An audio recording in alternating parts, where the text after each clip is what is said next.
Family class అనేది ఒకటి start చేస్తాం మనం. మ్యారేజ్ అనేది ఎంత ఇంపార్టెంటో మనం చూస్తాం. మ్యారేజ్ అనేది ట్రైల్ వేసే ఈవెంట్ కాదు. మ్యారేజ్ అనేది చూద్దాం, బాగుంటే కంటిన్యూ చేద్దాం, లేకపోతే వదిలేద్దాం అనుకునే, ఈ మాట అంటున్నాను ఏమనుకోకండి, సన్నాసు నిర్ణయాలు కాదు. పర్లేదు లేరా, ఇది కాకపోతే ఇంకొకటి కాకపోతే ఇంకొకటి అని చేసుకుని వదిలేసే లౌకికమైన విషయాలకు ముడిపడిన విషయం కాదు ఇది. క్రైస్తవ వివాహ వ్యవస్థ.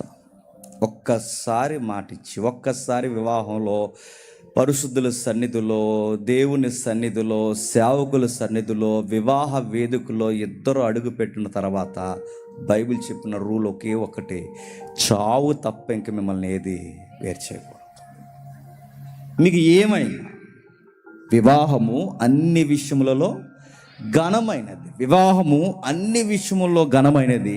పానుపు నిష్కల్మషమైనది. ఎందుకంటే ఆ కల్మషం అంటే, పానుపు నిష్కల్మషంగా ఉండకూడదంటే వివాహం అవ్వాలి. అంటే కోరికలు రావడం తప్పు కాదు, ఫీలింగ్స్ అనేవి తప్పు కాదు. ఆ ఫీలింగ్స్కి ఒక హోలీనెస్ ఉంది. అది ఎక్కడంటే మ్యారేజ్లో ఉంది. నా మాటలు కొంచెం ఘాటుకుని ఏమనుకోకండి. నీ కోరికలు అలానే ఉండి, నా కుమారుడా, ఆ కోరికలను ఎక్కడ పడితే అక్కడ వాడకు. నీ లోగిటి నీ భార్య దగ్గరే నీ కోరికలను సంతృప్తి చెందని సామెతలో ఉంది. నీకంటూ ఒక సొంత బావి ఉండాలి అంటే నీ భార్య ఉండాలి. నీకంటూ ఒక సొంత జీవిత భాగస్వామి ఉండాలి. మీరు ఒకరికి ఒకరు అవినాభావ సంబంధం కలిగి ఈ పానుపుని నిష్కల్మషముగా నడిపించాలి. అది లేకపోతే ఏమవుద్దంటే సొసైటీ విచ్చలవిడితనం, జంతువులు తిరిగినట్టు. అంటే ఈ సొసైటీ ఈరోజు ఇలా ఉందంటే ఒక ప్రేమ, అనురాగం, కూతుర్లు, కొడుకులు, భార్య, పిల్లలు, కుటుంబం అనేది ఒకటి అలా ఉంది అంటే దీన్ని ఎలా చుట్టేసిన ఆ చుట్టుకు పెనవేసుకుపోయిన ఒకే ఒకటి ఏంటి చెప్పండి? మ్యారేజ్. కాబట్టి రాను రాను రోజులు ఎలా తయారవుతుందంటే, మ్యారేజ్ ఎందుకండి అంటే ఇప్పుడు తెలియదులే, తర్వాత తెలుస్తుంది. మ్యారేజ్ ఎందుకంటే సొసైటీ కట్టుబడి ఉండాలంటే మ్యారేజ్ ఉండాలి. మ్యారేజ్ లేకపోతే ఇలా కొన్ని రోజులు కలిసి ఉందాం, తర్వాత విడిపోదాం, కొన్ని రోజులు కలిసి ఉందాం, తర్వాత విడిపోదాం అంటే, నేను అడుగుతున్నాను, ఆ పెయిన్ ఇప్పుడు నీకు తెలియదు. నీతో కౌగులు పంచుకున్న వారు మరొకరితో ఉన్నారని తెలిసినప్పుడు అప్పుడు స్టార్ట్ అవుద్ది. అలా ఎందుకు విడిపోవాలి, విడిపోకుండా ఉండాలంటే ఏం చేయాలంటే అప్పుడు అర్థం అవుద్ది. దాని పేరే మ్యారేజ్. బాగానే ఉంది. ఇది ఫస్ట్ సెషన్లో చూసాం మనం. ఆఫ్టర్ మ్యారేజ్ తర్వాత అసలైన రగడ రాపిడి స్టార్ట్ అవుతుంది. మ్యారేజ్ గొప్పదని ఇన్స్పైర్ అయిపోయి ఈ వారంలోనే పెళ్లి చేసుకున్నారు అనుకోండి, తర్వాత ఎలా రన్ చేయాలో తెలియాలిగా. అది ఎలా తెలుసు? నాకేం తెలియదు. నాది 30 ఏళ్ళ పైబడిన వయసు అంతే.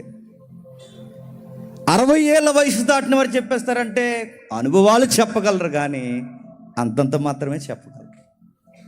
మరి ఎవరు చెప్పగలరు? వ్యవస్థను ప్రారంభించిన వాడు వ్యవస్థ ఎంత ఘనమైందో చెప్పాడు, అలాగే ఆ వ్యవస్థలో ఎలా నడవాలో కూడా చెబుతాడు. ఎవరి మాటలు పడితే వాళ్ళ మాటలు, ఎవరి మాటలు పడితే వాళ్ళ మాటలు బుర్రకు ఎక్కించుకుంటే, మ్యారేజ్ లైఫ్కి ఇదే రన్నింగ్ అనుకుని ఆ మాటల సూత్రాలను నువ్వు పాటిస్తే, నేను మళ్ళీ చెప్తున్నాను, ఎఫెక్ట్ అవుతావు. అది ఆడి ఇంట్లో ఆడు అలాగే చేస్తున్నాడు, నేను అలాగే చేస్తానంటే ఆడి ఇల్లేరు, నీ ఇల్లేరు. ఒక ఉదాహరణ చెప్తాను చూడండి. సార్, భార్య మాట వినాలంటే ఏం చేయాలి సార్ అని అడిగాడట. అప్పుడు ఈడన్నాడట, పొగడాలరా అన్నాడు.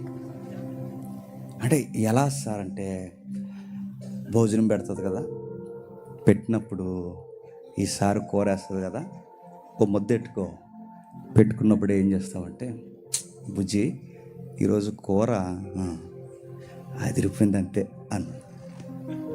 అలా మెస్లోకి వెళ్ళిపోద్ది ఇంకా అలా అన్నాడు. మళ్ళీ వస్తుంది, వచ్చినప్పుడు మళ్ళీ అను, ఈరోజు కూర ఎలా ఉంది సార్, ఇది నువ్వు తప్ప ఇంకెవడో వండలేడు అనగానే అలా పొంగిపోయి ఏమనుకున్నావు అంటారు. అలాంటివన్నీ పొగడాలరా అప్పుడు మాట వింటుందని ఎవడో చెప్పాడు ఆ మాట. ఈడు అంటే పొగిడితే మాట వింటారు అన్నమాట. వెంటనే ఈడు ఎప్పుడు అలవాటు లేదు వీడికి. ఆ రోజు కూరేసిన తర్వాత పొగిడేసాడు. ఆడు చెప్పినట్టే కూర అదిరిపోయింది అంతే అన్నాడు. ఓ లుక్ ఇచ్చింది, ఎప్పుడు బాగున్నాడు పొగుడుతున్నాడు ఏటని. తర్వాత మళ్ళీ అలాగే లోపలికి వెళ్ళి బయటకు వచ్చింది. నేను నిజంగా చెప్తున్నాను, నా లైఫ్లో ఎప్పటివరకు ఇలాంటి కూర నేను తినలేదు, ఇది మ్యాచ్ అవ్వట్లేదు కదా అంటున్నాడు. నా లైఫ్లో ఇలాంటి కూర ఎప్పుడు నేను తినలేదు, మా అమ్మ కూడా ఇంత బాగా వండలేదు, ఇంకా నెక్స్ట్ వండితే నువ్వే వండాలనగానే చూసింది బాగా ఎక్కువైంది అనుకుంది. తర్వాత మళ్ళీ వచ్చాడు, మళ్ళీ చెప్తుంది, పొగుడుతున్నాడు, నిజంగా బాగుందే కూర అన్నాడు. దొంగ చచ్చినాడు. 30 సంవత్సరాల నుంచి కాపురం చేస్తున్నాను, ఏ రోజన్నా పొగిడేవరా? ఈ కూర ఈరోజు నాకు నీరసంగా ఉందని నా పక్కింటి ఆవిడతో వండిస్తే ఇన్నిసార్లు పొగుడుతున్నావు నువ్వు, నాకు తెలుసు, నాకు అప్పటి నుంచే డౌట్ అంది. అప్పుడు వాడికి ఏం చేయాలో అర్థం అవ్వలేదు. ఏం కవర్ చేస్తాడు చెప్పండి? నేను ఎందుకు చెప్తున్నానంటే, ఎవడో ఏదో చెప్పాడని దాన్ని ఉపయోగించుకో, బెరుసుకొట్టిపోతా ఏమనుకుంటున్నావు. అది ఆడింట్లో సెట్ అవుద్ది, నీ ఇంట్లో సెట్ అవుద్ది. ఎవడో బోర్డు సలహాలు ఇచ్చాడని ఆ సలహాలు పాటించుకో. నీకు నీవులా ఉండాలి, నువ్వేంటో అర్థమయ్యేలా చెప్పాలి. అది ఎలా చెప్పాలి? బైబిల్ చెప్పాలి. మ్యారేజ్ తర్వాత లైఫ్, ఆ లైఫ్ని రన్ చేయకపోతే గొడవలు స్టార్ట్ అవుతాయి. నా మాట బాగా వినండి, కొద్ది నిమిషాలు తీరి చెప్తాను, తర్వాత వాక్యంలోకి వెళ్తాం. గొడవలు, కాన్ఫ్లిక్ట్ అన్నాడు దాన్ని. ఆ గొడవల విషయంలో అడుగుతున్నాను, గొడవలు అనేవి అసలు ఈ సమాజంలో ఎప్పుడు స్టార్ట్ అయ్యాయండి? మిమ్మల్ని అడుగుతున్నాను, చెప్పండి, బైబిల్లోని చెప్పండి. గొడవలు అనేవి ఎక్కడి నుంచి స్టార్ట్ అయ్యాయి? ఎక్కడ? ఆదామవుల అనుభవం.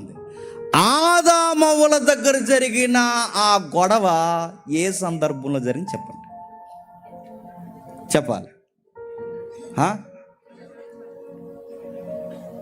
తిన్నప్పుడా? పిల్లల? ఎక్కడ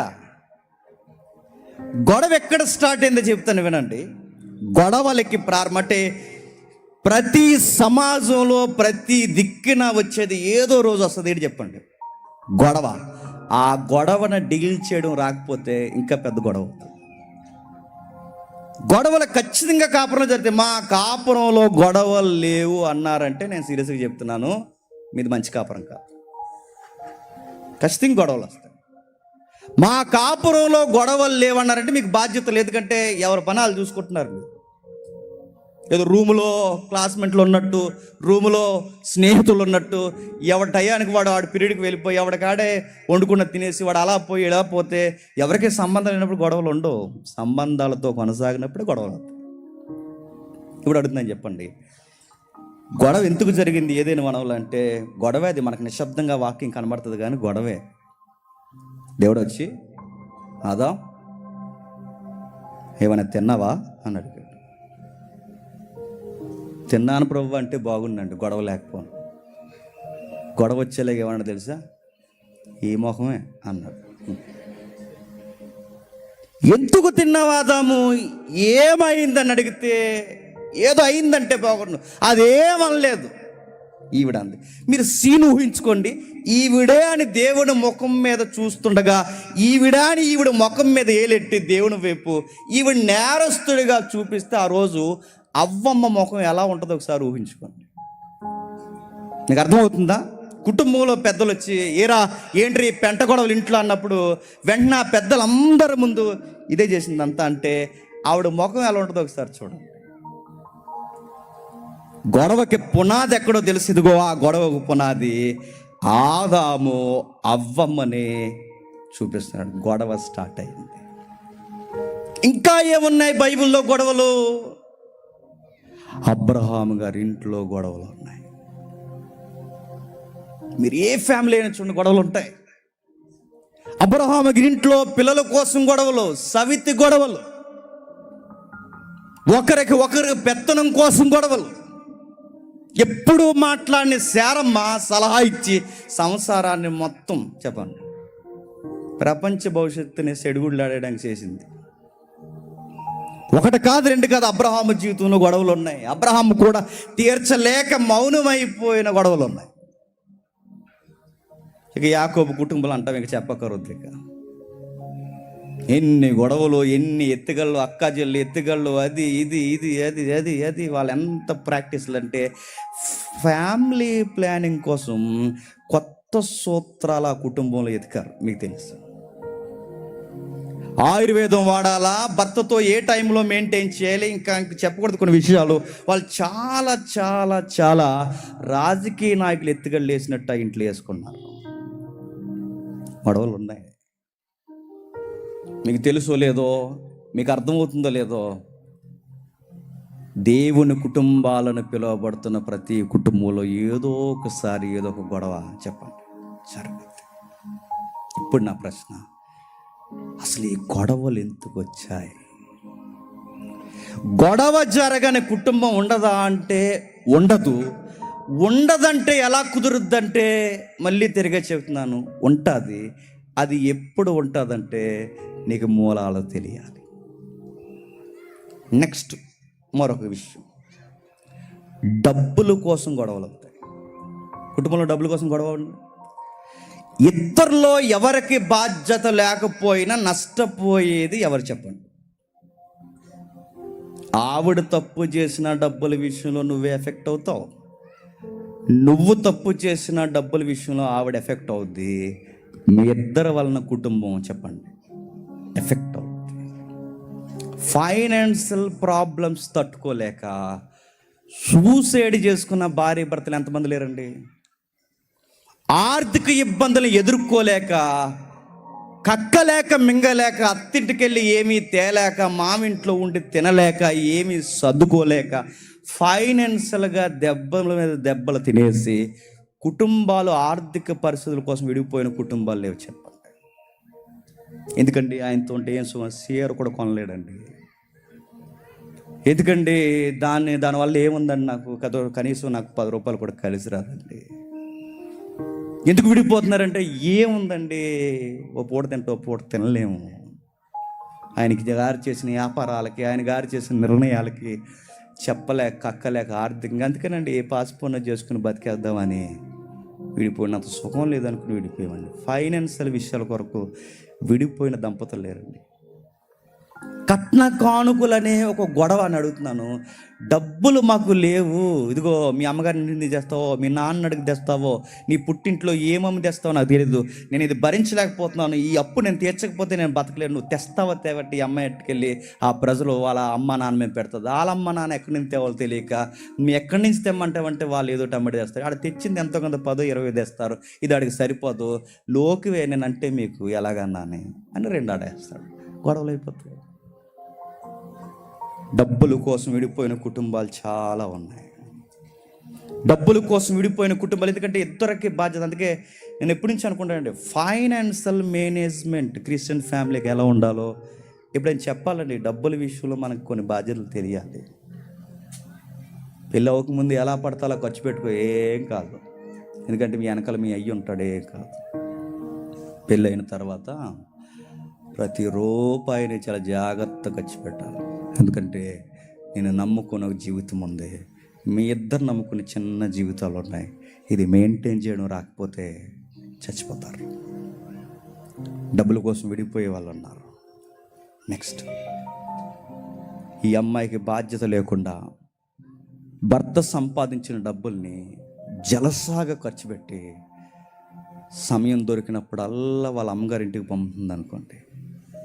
నేను మళ్ళీ చెప్తున్నాను, మీ అమ్మ నాన్న బాగానే ఉంటారు, కానీ గుర్తుపెట్టుకో, నువ్వు ఎగిరిపోతావు. గుర్తుపెట్టుకో, అమ్మా నాన్నకి అన్నం పెట్టొద్దని అనట్లేదు, అమ్మా నాన్నని చూడొద్దని నేను అనట్లేదు, మీ ఇద్దరు తల్లిదండ్రులని పట్టించుకోవద్దని అనట్లేదు. కానీ ఫైనాన్షియల్ విషయాల్లో వాళ్ళు ఇన్వాల్వ్ అవ్వకూడదు. గుర్తుపెట్టుకోండి, మీ గొడుగు వేరు, వాళ్ళ గొడుగు వేరు. అక్కడ వర్షం పడినప్పుడు ఎలా ఉండాలో వాళ్ళకి తెలుసు, మీకు వర్షం పడినప్పుడు మీ గొడుగు కింద ఎలా ఉండాలో మీకు తెలియాలి. గొడవలు డబ్బుల విషయం. నెక్స్ట్ విలువ. మాకు విలువనివ్వడండి గొడవ. మాకంటే ఎవరంటే చూడండి, ఇలాంటి భేదం వచ్చే మాటలు. మాకంటే మా కుటుంబానికి విలువనివ్వడండి. నేను అడుగుతున్నాను ఈ బుర్రలేని గాడిదల్ని, మా కుటుంబానికంటే ఇంకేం కుటుంబం? మీ కుటుంబం అంటే ఆయన, నువ్వు, ఈవిడ, నువ్వు. మీ కుటుంబం అంటే ఇప్పుడు కుటుంబం మీది. మా కుటుంబానికి విలువనివ్వడంటే ఏ కుటుంబం? మా అమ్మా నాన్నకి విలువనివ్వడండి. ఈడంటాడు మా అమ్మా నాన్నే సరిగ్గా చూసుకుంటే, వాళ్ళ అమ్మా నాన్న మాత్రం వస్తే కిచెన్ రూమ్లో కూర్చోబెట్టేదని తీసుకెళ్ళి, మా అమ్మా నాన్నగాని వస్తే మాత్రం కనీసం తింటారా అత్తయ్య, తింటారా మావయ్య అని కూడా అడగదండి. గొడవలు. ఇద్దరు వైపు ఉన్న పేరెంట్స్కి విలువ ఇవ్వట్లేదని గొడవలు ఎట్టుకున్న కుటుంబాలు లేవు చెప్పండి. విలువనివ్వట్లేదు. మా అమ్మని నువ్వు సరిగా చూడవే, మా నాన్న మీరు సరిగా చూడరండి, మమ్మల్ని సరిగా పట్టించుకోరండి, అసలు మేము అంటేనే లోకువండి. అడుగుతున్నాను, వెనకాలన్న తలకాయల కొరకు విలువ ఇవ్వట్లేదని గొడవలెట్టుకున్న లూజ్ ఫ్యామిలీస్ లేవా? నారో మైండ్స్ లేవా? చిన్నగా ఆలోచించే కుటుంబాలు లేవా? ఉన్నాయి. వీళ్ళిద్దరికి ముందు విలువ ఏంటో తెలిస్తే అప్పుడు వెనకాల వాళ్ళకి ఇస్తారు విలువ. విలువల కొరకంటే వెనకాలన్న తలకాయల కొరకు కొట్టుకునే కుటుంబాలు ఉన్నాయి. మాకు సరిగ్గా మీరు విలువనివ్వట్లేదు. ఫంక్షన్కి వస్తారు, కుటుంబాలతో కలిసి జరిగేది కంటే ఏదో కార్యక్రమం ఫంక్షన్ జరుగుతుంది కాదు, సరిగ్గా ఫంక్షన్లో గొడవ వేసుకుంటారు. అంగో అలా వచ్చినప్పుడు మాత్రం ఏదికి మీద ముందు తీసుకెళ్ళిపోయి ఫోటో తీయించడానికి ఇందాక నుంచి నిలబడ్డారు. అక్కడ చూస్తున్నాను నేను, నీ అసలన్నీ చూస్తున్నాను నేను. కావాలని వాళ్ళని పక్కనట్టు కానీ ఈడు అడావుళ్ళు ఈడు ఉన్నాడు, గోంగూర పచ్చడి వేసుకుంటారు. అడిగింది తెలిసి పాపం. సరిగ్గా అది పాయింట్ అన్న సంగతి ఆడికి తెలియదు, అది పాయింట్ అన్న సంగతి ఆమెకి తెలియదు. వీళ్ళిద్దరూ ఒకరి మీద ఒక నేరం. ఎదుగో ఆ ఫంక్షన్లో మా వాళ్ళని నువ్వు ఎలా ట్రీట్ చేస్తావో ఐ అబ్జర్వ్, నేను చూశాను. అందుకే రేపు నుంచి నాతో మాట్లాడుకుంటారు. వాళ్ళిద్దరు గోంగూర పచ్చడి కోసం వీళ్ళ గొడవ పెట్టేసుకోవడం పెట్టండి, వాళ్ళ ఫోటో కోసం వీళ్ళ గొడవ పెట్టేసుకోవడం పెట్టండి. కేవలం చిన్న చిన్న విషయాలు. ఫంక్షన్లో వాళ్ళని సరిగ్గా చూడలేదని కోపగించేసే భార్య భర్తలు ఉన్నారంటే నమ్మగలరా? ఎందుకు ఇవి చెప్పినా మ్యారేజ్ ఎంత ఘనమైనదో దాన్ని కాపాడుకోవడం కూడా చెప్పండి. అంత ఘనముగా మనం వ్యవహరించాలి, అంత ఘనమైనది. దాన్ని నడవడం రాకపోతే నేను చెప్తున్నాను, నాకు పెళ్ళి 100 ఏళ్ళ మంట అని బయటలు అంటున్నారు చూసారా, అలాగే అనుకుంటాం. దాన్ని డీల్ చేయడం రావాలి అని బైబిల్ చెప్తుంది. నెక్స్ట్ విలువల కోసం గొడవ. నెక్స్ట్ ఈగో కోసం గొడవలు పెట్టుకుంటారు. ఈగో అంటే తెలుసుగా, మన మాటే నెగ్గ. ఏదో కార్యక్రమం చెప్తుంది, ఏదో కార్యక్రమం జరుగుతుంది, వెంటనే తిరిగేసనే మాట ఏంటి చెప్పను, నిన్ను ఎవడు చేయమన్నాడు అంట. ఈగో. నిన్నెవరు చేయమన్నారే అంటాడు. ఈగో. నాకు తెలిసి నువ్వు ఇలాంటిది ఏదో ఎలగబెడతావని. ఈగో. నువ్వు తెలుసు నువ్వు చెయ్యమంటే ఏదో నాశనం చేస్తావు, నాకు తెలుసు. ఈగో అంటే ఆ వర్క్లో ఈయనే గ్రేట్ అన్నట్టు, ఆవిడ ఫెయిల్యూర్ అన్నట్టు, లేదా ఆవిడే గ్రేట్ అన్నట్టు, ఆయన గారి ఫెయిల్యూర్ అన్నట్టు ఈగోల కోసం గొడవలు ఎట్టుకునే వాళ్ళు ఉన్నారు. మాట నగ్గదని. ఇప్పటివరకు బాగానే రెడీ అయ్యావు, ఇప్పుడు ఎందుకు రానన్నావే అంటే వచ్చేసింది వైఫై, వేడి చెప్పండి. ఈగో. నేను రాను, అందరూ చూస్తారు, రాకపోతే ఇలా రాను, రావనికి దండం పెడతాను, రాను. ఎదురు అనుకుంటారు రాను. ఏమన్నా అన్నవాటి గ్యాస్ స్టవ్ మీద కూర్చున్నాను ఏమనుకున్నావు, ఇటు గడిగింది ఆల్రెడీ స్టవ్, ఇంకే ఆడికి మిగిలిపోతుంది, ఇంకేం అనలేడు ఇంకా. ఈగో. ఇలాంటి ఫ్యామిలీస్ ఉన్నాయి, నేరో మైండ్ సెట్ ఫ్యామిలీస్ ఉన్నాయి. ఈగోతో కాపురాలు పోగొట్టుకున్నాను. నేను అడుగుతున్నాను, ఒక్క మాటకి గొడవ పెద్దదైపోయి ఇడిపోయిన కాపురాలు లేవండి చెప్పండి. అంత అయిపోయిన తర్వాత ఎందుకురా గొడవ వచ్చిందంటే ఆ మాట అన్నారండి, ఆ మాటే నాకు నచ్చలేదు. కేవలం ఈగోతో మాట్లాడిన మాటలకి విడిపోయిన కుటుంబాలు లేవు, డబ్బుల కోసం విడిపోయిన కుటుంబాలు లేవు, పొగడ్తల కొరకు మేదేసుకుని విడిపోయిన కుటుంబాలు లేవు. విలువనివ్వట్లేదని విడిపోయిన కుటుంబాలు లేవు. ఇగోని పెద్దపేట వేసుకుని విడిపోయిన కుటుంబాలు లేవు. నెక్స్ట్, ఎమోషనల్ హర్టింగ్, వాళ్ళని మానసికంగా ఇదిగో కృంగిపోయేలా వాళ్ళని బాధ పెట్టడం. ఏ టైంలో అంటే ఒక ఆయన ఇలా అన్నాడు, మంచి మాట అన్నాడు, తప్పుగా అనుకోకండి ఈ మాటలు నేను చెప్తున్నాను. ఈ పీరియడ్స్ జరిగే టైం ఉంటుంది కండి, ఈ ఋతుక్రమం జరిగే టైంలో వాళ్ళ ఆయన నీరసంగా ఉంటారు. ఆ టైంలో వాళ్ళకి, నాకు సాయి వెంకటేశ్ అని కూడా చాలాసార్లు చెప్పాడు, వాళ్ళకి హార్మోన్స్ బ్యాలెన్స్ అంటే ఆ టైంలో వాళ్ళకి బాడీ చాలా పెయిన్ఫుల్గా ఉంటుంది. ఆ టైంలో చాలా ఇరిటేటింగ్గా ఉంటారు, చికాగ్గా ఉంటారు, నీరసంగా ఉంటారు. ఎందుకంటే ఆ ఓపిక ఆ టైంలో వాళ్ళకి చాలా కృషించుకుంటుంది. సరిగ్గా అదే టైంలో ఇతగాడు వచ్చి, ఏగే వస్తామా అలా పడుకో, నీరసం ఉండి పడుకోండి. ఇటు సరిగ్గా ఆ టైంకి వచ్చి, లేగా బట్టలు ఇటు అలా వదిలేస్తావు, అది ఇటు అలా ఉండవు, ఇది ఇటు ఇలా చేస్తావు. ఆవిడంటది, కొంచెం నీరసంగా ఉందండి, సాయంత్రం జాగా. నీకు ఎప్పుడు లేదే నీరసం? నేను వద్దులోకి వచ్చేది నీకు నీరసం, లెగిస్తే. ఆ టైంలో వాళ్ళకి ఎలా ఉంటుంది చెప్పనా, నరకం. ఎందుకంటే ఆవిడ నీరసాన్ని కూడా నువ్వు గుర్తించలేక, తన ఇప్పటికే మానసికంగా శారీరకంగా తన నీరసాన్ని అనుభవిస్తుంది అన్న టైంలో కావాలని ఎమోషనల్గా కావాలని ఇంటెన్షనల్గా హట్ అవుతుందని తెలుసు కూడా ఆ టైంలో తనతో పని చేయించడం ఎంత ఎంత ఎంత ఘోర కార్యం చెప్పండి. చేస్తుంది, రేపు చేస్తుంది, ఎల్లుండి చేస్తుంది. చేయకపోతే ఇప్పుడు ఏమన్నా మన ఇంటికి నరేంద్ర మోడీ గారు వస్తారా? ఇప్పుడు చేయకపోతే ఏమన్నా అమెరికా ప్రెసిడెంట్ వస్తాడా? చేస్తుంది. నీరసం ఉందిగా, రోజు చేస్తుందిగా. ఈ 2 రోజులు చేయకపోతే ఏమైంది? అది ఆలోచించరు ఈ మగసిరి గల మగాళ్ళు. ఎందుకు చేయవే అంట. ఆ టైంలో హట్ అవుతుంది. నెక్స్ట్, ఆడవారు కూడా హట్ చేస్తారా అబ్బాయిలనంటే? చేస్తారు. ఏమంటారు చెప్పండి? కొన్ని మాటలు మరి తెలుసు అంటారు, తెలియకంటారు, తెలియదు, కానీ వెంటనే అనేస్తారండి వాళ్ళు లూసుగా. పంది ఎక్కువ తిండి ఎక్కువైపోయింది ఈ మధ్య నీకు అందంట. తగ్గించుకోవచ్చు, పందిలాగా అయిపోతున్నావు అందట. ఆడికి ఎలా ఉంటుందండి? నన్ను పంది అన్నావు కదే, అన్నావే నువ్వు నన్ను పంది, నాకు వినబడ్డదు. పంది అని డిసైడ్ చేస్తావు నన్ను కదా, నడుతున్నాను. ఆ మాట ఆడికి ఎలా ఉంటుందండి? ఒకప్పుడు ఆయన పులి అంది, ఇప్పుడు పంది అంది. ఈ వేరియేషన్ గమనించుకోడండి. ఫీల్ అవుతాడని తెలిసిన ఆయన పంది అంటే ఆడు ఏమైపోతాడు చెప్పండి? పంది సింహం అయిపోద్ది వెంటనే. చెప్పండి. ఇలాంటి మాటలు కావాలని తీరి వినండి, వెళ్దాం, తీరి వినండి. ఇంకా గొడవల తర్వాత, ఈ గొడవల తర్వాత మనం మానసికంగా కృంగిపోతాం. నేను ఒక మాట అడుగుతాను చెప్పండి, గొడవలు ఎలా ప్రారంభమై మనకు అర్థమైంది? గొడవ అయిన తర్వాత నెక్స్ట్ ఏంటి అడుగుతున్నాను చెప్పండి. నెక్స్ట్ ఏం జరుగుతుంది? గొడవ అయిన తర్వాత నెక్స్ట్ ఏం జరుగుతుంది చెప్పండి? గొడవ అయిన తర్వాత ఏం జరుగుతుందండి? అర్థమవుతుంది ప్రశ్న, మళ్ళీ అడుగుతున్నాను. ఫ్యామిలీలో గొడవ అయిన తర్వాత ఏం జరుగుద్ది చెప్పాలి? పంచాయతీయా? నెక్స్ట్ కలకలగా? నెక్స్ట్ ఇట్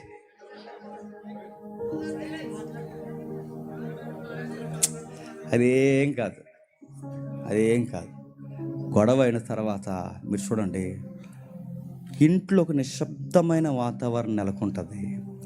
ఆ టైంలో నువ్వు ఎప్పుడన్నా గొడవ ఏదైనా పెట్టుకున్నప్పుడు ఆ టైంలో నీకు ఇష్టమైన బిర్యానీ తినలేదు. నలుగురు స్నేహితులతో గొడవ అయిన తర్వాత వాళ్ళతో కుదిరింగా ఉండలేవు. నీ మైండ్ ఆ గొడవ చుట్టే తిరుగుతుంటుంది, అనవసరంగా అన్నానేమో అని. గొడవ తర్వాత ఏం జరుగుతుందంటే ఫీల్ అవుతాం, బాధపడతాం, డిప్రెషన్లోకి వెళతాం. వద్దన్న మనసు మెల్లమెల్లగా చెప్తుంది. ఏమని చెప్తుంది తెలియదు, ఛే ఈ గొడవ జరగకుండా ఉంటే బాగుండే, ఎంత బాగుండేవారు ఆ ఫ్యామిలీలో. ఇంకా చెప్పనా, ఆ ఎఫెక్ట్ అలా అలా పడిపోయా దాని ఎఫెక్ట్ ఎక్కడ పడుతుంది తెలుసా? హెల్త్ మీద పడుతుంది. గొడవ తర్వాత ఏం జరుగుద్ది? అనారోగ్యం పాలైపోతారు. ఎందుకంటే తిండి తినరు. ఎప్పుడైతే తిండి తినరో కోపగించి కూర్చుంటారు, ఆరోగ్యం తేడా వచ్చేస్తుంది. కళ్ళు లొట్టలు పోతాయి, బీపీ షుగర్స్ లెవెల్స్ మారిపోతుంటాయి, కీళ్ళ నొప్పులు వస్తాయి, తలనొప్పి వస్తుంది, బాడీ పెయిన్స్ వస్తుంది. ఈ స్టమక్లో తేడా తేడా రసాయనాలు ఊరతాయి. ఎందుకంటే ఆకలితో ఉన్నావు. గ్యాస్ట్రిక్, అలసర, పేగొరుపులు రకరకాలు వస్తాయి. ఆ గొడవ తర్వాత నువ్వు ఎదుర్కొనే ఎఫెక్ట్ ఏంటి చెప్పినా, నీ హెల్త్ డిస్టర్బెన్స్ అయిపోతుంది. నీ ఆరోగ్యం పూర్తిగా పాడైపోతుంది. దాని ఎఫెక్ట్ ఎక్కడైనా గొడవ జరిగిన తర్వాత ఎడముఖం పెడముఖం ఎవరో ఒకరు మూలకు పోయి ఏడుస్తారు. ఎక్కువ చీకట్లో ఉంటే ఏం జరుగుద్ది చెప్పండి? ఎక్కువగా ఒంటరిగా ఉంటే ఏం జరుగుద్ది? సైతాన్ లక్షణాలు వచ్చేస్తాయి. నిజంగానే మాటన మూర్ఖుల్ని, మాటన ఖైదీల్ని, మూర్ఖులైన నేరస్తుల్ని ఏ గదుల్లో పడేస్తారు చెప్పనా? చీకటి గదుల్లో పడేస్తారు. ఎందుకు? వాడికి ఎప్పుడైతే చీకటి గదుల్లో పడేశారో ఆడి నేర ప్రవృత్తి కలిగిన ఆడి మైండ్ డల్ అయిపోతుంది, నీరసించిపోతాడు. వెలుగులో తిరిగిన వీడు ఇప్పుడు చీకట్లో గంటలు రోజులు సంవత్సరాలు ఆ చీకట్లు ఉండేసరికి వాడు వెలుగును చూడలేడు, డల్ అయిపోతాడు. ఎప్పుడైనా చూడండి, చీకట్లో ఎక్కువగా ఉంటే మైండ్ డల్ అయిపోతుంది. ఎప్పుడైనా నిద్ర రావాలంటే ఏం ఆపేస్తాను చెప్పండి? లైట్ ఆపేస్తాను. ఎందుకు? నువ్వు లైట్ ఎక్కడ ఆపుతావు? ఇది కూడా లైట్ ఆపుకుంటుంది, గుర్తుపెట్టుకోండి. రెస్ట్ తీసుకుందాం అనుకుంటా. ఎక్కువ గొడవలు పెట్టుకుని, ఒంటరిగా ఎక్కువ గొడవలు పెట్టుకుని చీకట్లు ఉండి ఇదో రకమైన యాటిట్యూడ్ నేర్పించారండి తెలుగు సినిమా వాళ్ళందరూనే. గొడవ అయిపోయిన వెంటనే అలా మెల్లగా గోదావరి కొట్టిన అలా నడవడం, అలా పైకి చూడడం, పక్షులు వైపు చూడడం, గోదావరి వైపు చూడడం, పాడుకోవడం, ఇలాగ అనుకోవడం, ఫీల్ అయిపోవడం కూడా పెద్ద ప్యాషన్. చీకట్లోకి వెళ్ళిపోయి కాళ్ళ మీద మోకాళ్ళ మీద చేయలెట్టుకోవడం, అలా డల్గా ఉండడం, ఫీల్ అయిపోతుందని తెలిసి ఇంకా ఫీల్ అయిపోవడం, అలా ఇంకా ఫీల్ అయిపోయి ఆ టైంలో సాడ్ సాంగ్స్ వింటారు, సాడ్ మ్యూజిక్ వింటారు, సాడ్ ఫీలింగ్స్లోకి వెళ్తాను. అడుగుతున్నాను, సామెతలో సామెతల్లో మాట అన్నాడు జ్ఞాని అయిన సొలొమోను, రే బాధల్లో ఉన్నప్పుడు దుఃఖకరమైన కీర్తనలు వినకరా చచ్చిపోతావు అన్నది బైబిల్. మనకు ఆ టైంలో ఆ సాంగ్స్ నచ్చితే, ఆ సాంగ్స్ ఎలాంటి చెప్పినా, ఓ సాంగ్ చెప్పండి, సాడ్ సాంగ్ ఏదన్నా, ఆ టైంలో అలాంటి సాంగ్స్ వింటాం. నా బ్రతుకు దినములు అనగా బ్యాగ్ ఇలా వేసుకుని రైల్వే స్టేషన్లో నడిచిపోయి లెక్కించను మా ఫీల్ అయిపోయి నా బ్రతుకు మార్చుకుంటే దాన్ని వదిలేస్తాను ఎదలాగా అట్ట ఇంకా చచ్చిపోతాయో అనుకుంటున్నాం సాడ్ సాంగ్స్ వినకండి. నెక్స్ట్ హెల్త్ డిస్టర్బెన్స్ అవుతుంది. నెక్స్ట్ అండి, ఎంప్లాయీస్ ఉంటే నేను చెప్తున్నాను, మీ గొడవ నీ ఉద్యోగం మీద పడుతుంది, గుర్తుపెట్టుకో. ఎందుకంటే వర్క్ చేయలేవు అక్కడ. నీ మైండ్ కుదురుగా లేనప్పుడు నీ యజమాని చెప్పిన వర్క్ మీద నువ్వు ఫోకస్ పెట్టగలవా? పెట్టలేవు. ఒకటి చేస్తావు, నీ వలన కంపెనీ నష్టపోతుంది, నీ వలన వాళ్ళకి తేడా కొడితే నీ వలన నష్టాలు చూస్తారు. చివరికి ఎక్కడ గొడవ అక్కడ ఎఫెక్ట్ అవుద్ది, అక్కడ వాళ్ళు తిడతారు, ఇక్కడ ఇంట్లోనే గొడవలు అవుతున్నాయి. అటు ఇటు రెండు ప్లేసుల్లో ఉండలేక చివరికి మనశ్శాంతి ఎదుర్కొంటావు. ఆ మనశ్శాంతి ఏంటి చెప్పనా? ఎక్కడ్రా మనశ్శాంతి దొరుకుద్దంటే, కొంతమంది పోతే తాగడానికి పోతారు, కొంతమంది పోతే దూరంగా వెళ్ళిపోతారు, కొంతమంది మాట అంటున్నాను ఏమనుకోకండి, ఏదో ఒక చెడు వ్యసనానికంటే ఈ వ్యభిచార సంబంధం పెట్టేసుకుంటారు. ఎందుకంటే వాళ్ళకి పీస్ కావాలి. ఆ మనశ్శాంతి డ్రింకింగ్లో అయినా ఎదుగుతారు, ఆ మనశ్శాంతి దూరంగా అయినా పోతారు. ఆ మనశ్శాంతి కొరకు వాళ్ళు ఏం చేస్తారు చెప్పినా, ఏదో ఒక వ్యక్తితో అక్రమ సంబంధం పెట్టి, ఎందుకంటే ఇక్కడ దొరకని మనశ్శాంతి చెప్పండి అక్కడ ఎత్తుకుంటారు. గొడవల వలన వెనకాల ఏం జరుగుతాయి అంటే చెప్పండి, ఆరోగ్యాలు పాడైపోతాయి, ఇల్లంతా గలగల్లాడుతున్న ఇల్లు నిశ్శబ్దం అయిపోతుంది, ఒంటరులు అయిపోతారు, ఆర్థిక ఇబ్బందులు వచ్చేస్తాయి. నెక్స్ట్ నీ ఉద్యోగం, నీ పని మీద కూడా ఆ ఎఫెక్ట్ పడిపోతుంది. గొడవ అయిపోయిన తర్వాత ఈసారి మీరు అబ్జర్వ్ తీరి వెళ్దాం ఇంకా వాక్యంలో. గొడవ అయిపోయిన తర్వాత ఒకవేళ ఇప్పటికే మీకు పిల్లలు ఉంటే ఆ పిల్లల్ని మీరు అబ్జర్వ్ చేయండి. గొడవ అయిన తర్వాత పిల్లలు ఎవరి పక్షానికి చేరతారండి? చెప్పండి. రెండోసారి చెప్పండి. గొడవ అయిపోయిన తర్వాత ఎదుగుతున్న పిల్లలు ఎవరి పక్షానికి చేరతారు? చెప్పాలి. అమ్మ పక్షాన వాళ్ళు చేయొద్దండి. అమ్మలందరూ ఎత్తేసారు, మీరు ఎత్తారు. నాన్న పక్షాన వాళ్ళు చేయొద్దండి. ఒక విషయం చెప్పండి, ఇద్దరు ఎత్తారేంటి మరి సిగ్గుకరంగానే. అమ్మ పక్షాన నాన్న పక్షాన కాదండి. దొడ్డ ప్రసాద్ అనియా, డేవిడ్ డనియల్ అందరు క్లాసులో చెప్పారుగా, వాళ్ళకి తెలియని యాక్టింగ్ ఉంటుంది. వాళ్ళు ఎవరి పక్షాన్ని చేస్తారు చెప్పనా? వాళ్ళ ఇద్దరిలో ఎవరి దగ్గర బడ్జెట్ మెయింటెనెన్స్ ఉందో చెప్పండి, వాళ్ళ పక్షాన్ని చేస్తారు. మనకు అన్నీ ఎవరు కొనివ్వగలరు చెప్పండి, ఆ లెక్కలు వేసుకుంటారా? నాన్న దగ్గర ఉంటే చాక్లెట్లు దొరుకుతాయి, అమ్మ దగ్గర ఉంటే ఏముంటుంది? పచ్చడి సానం పెట్టేస్తుంది. అందుకే నాన్న దగ్గరికి వెళ్ళిపోతారు. ఆ లెక్కలు వేసుకుంటారు తెలుసా? గొడవల తర్వాత పిల్లలు అదో రకమైన స్వార్థ బుద్ధి వస్తుంది. ఎవరితో ఎలా మెయింటైన్ చేయాలో వాళ్ళు ఖచ్చితంగా నేర్చుకుంటారు. మరో మాట చెప్పనా, ఇంట్లో ఎప్పుడైనా గొడవ, ఈ మాట చాలా సీరియస్గా తీసుకోండి. ఇంట్లో ఎప్పుడైనా గొడవ అయితే ఆ ఎఫెక్ట్ వెళ్తే కాదు, మనీ డబ్బు విషయంలోనే కాదు, జాబ్ విషయంలోనే కాదు, నీ మైండ్ విషయంలోనే కాదు, దాని తీవ్రత ఎదుగుతున్న పిల్లల మీద పడుతుంది. ఆ ఎదుగుతున్న పిల్లల మీద పడితే వాళ్ళకి ఇంట్లో నిశ్శబ్దమైన వాతావరణం ఎక్కువ ఇంట్లో ఉండలేదు. ఎందుకంటే ఇంటికి వచ్చిన వెంటనే ఇద్దరు ఆ క్యాసెట్లు ఆపరు, ఆ క్యాసెట్లు అలా తిట్టుకుంటూనే ఉంటారు. ఆ రికార్డులు ఆగవు. ఇంకా వచ్చిన వెంటనే ఈవిడ మొదలెడుతుంది, వచ్చిన వెంటనే ఈయన మొదలెడతాడు. ఇలా తిట్టుకుంటారు. వాళ్ళు ఏ స్కూల్ నుంచో కాలేజీ నుంచో వస్తారు. ఆ వచ్చిన వెంటనే ఈ వినలేరు, వాళ్ళకి ఇరిటేటింగ్ ఉంటుంది. ఈ పిల్లలకి, ఎదుగుతున్న పిల్లలకి ఆ లోపలికి పోయి ఫోన్ చూసుకోవడం, ఆ లోపలికి పోవడం, బయటకు వచ్చేయడం.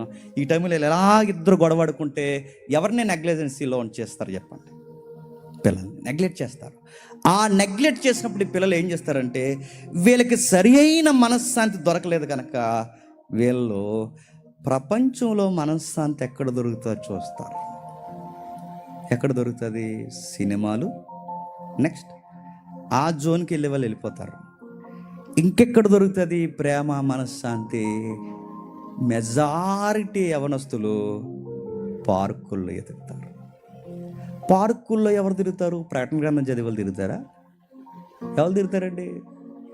పార్కులు ఎవరు? పోగిరి గల్లు అందరు తిరుగుతారు. ఎవడో ఒకటి చేతబడి ఎట్టినట్టు చూస్తాడు అలాగా.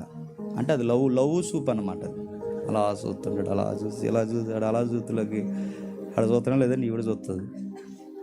చూస్తారు చూపు కలిసిన వేళ. లవ్ ఇట్ చెప్పండి. ఫస్ట్ సైడ్ కాదు, ఫస్ట్ డెత్. అది చచ్చిపోతారు. అదే మనశ్శాంతి అనుకుంటారు, చూస్తారు. అప్పుడు ఆడు అడుగుతుంటాడు, ₹10 మెసేజ్ ఎట్టి ఏమని చెప్పినా, టిఫిన్ చేసావా అంటాడు, భోజనం చేసావా అంటాడు. అవతల నుంచి ఆవిడ అడుగుతుంది, భోజనం చేశారా, టిఫిన్ చేశారా అనగానే ఇప్పుడు ఇంట్లో అడిగే వాళ్ళు లేరు. భోజనం చేశారా, టిఫిన్ చేశారా, టయానికి తిన్నావా, ఈరోజు ఏం చేస్తావు, ఇలా కుసర ప్రశ్న అమ్మ అడగట్లేదు, నాన్న అడగట్లేదు. ఇప్పుడు అడిగే వాళ్ళు ఎవరో బయట నుంచి ఒక పర్సనాలిటీ అడుగుతుంది. ఇప్పుడు ఆ పర్సనాలిటీ ఆ మాటలు అడుగుతుంటే ఈ పిల్లలకి ఎలా ఉంటుందంటే, నన్ను ఎంత కేర్ తీసుకుంటున్నారో, రేపే బ్యాగ్ సర్దేస్తున్నాను, నువ్వు కూడా సర్దే, నేను ఇలా వచ్చేస్తాను, చెప్పు, నువ్వు అలాగ వచ్చే. ఈ కాకులు 2 అలా పోతాయి. బయటికి ఇలాగ అర్థమవుద్ది, వీడు ఉప్మా కూడా కొనలేడని. తర్వాత ఇంటికి వచ్చేస్తారు. నేను అడుగుతున్నాను, ఇప్పుడు ఈ పిల్ల గడప దాటి వెళ్ళిపోయి, ఈ పిల్లోడు గడప దాటి వెళ్ళిపోయిన తర్వాత రేపు పొద్దున్న వాళ్ళకి పెళ్ళిళ్ళు చేయగలరా చెప్పండి? ఇలా బతుకిలాగా అయిపోవడానికి కారణం ఏంటి చెప్పండి? మీ పనికి మాలిన గొడవలు. మీ పనికి మాలిన గొడవలే వాళ్ళు లూజ్ మైండ్లోకి వెళ్ళిపోయారు. మీరే తినకుండా పిల్లల్ని ఎప్పటికప్పుడు పట్టించుకొని మంచి ఏంటో చెడు ఏంటో వాళ్ళతో మాట్లాడుతూ ఉంటే ఆ ఎఫెక్ట్ ఆ పిల్లల మీద పడుతుంది. ఇప్పుడు చెప్పండి, గొడవలు ఏదేను తోటలో నుంచో ఉన్నాయి. ఆ గొడవల్ని ఎలా డీల్ చేయాలో ఏదేను తోట గుమ్మం దగ్గర దేవుడు చెప్పేస్తాడు. ఎక్కడండి? చూద్దాం ఒకసారి. ఆదికాండము 3వ అధ్యాయం. ఆదికాండం 3వ అధ్యాయం 16వ వచనంలో ఒక మాట ఉంది చూడండి. నీ గర్భవేదన నేను మిక్కిలి హెచ్చించదును, వేదనతో పిల్లలను కందువు, నీ భర్త ఎడల నీకు వాంఛ కలుగును.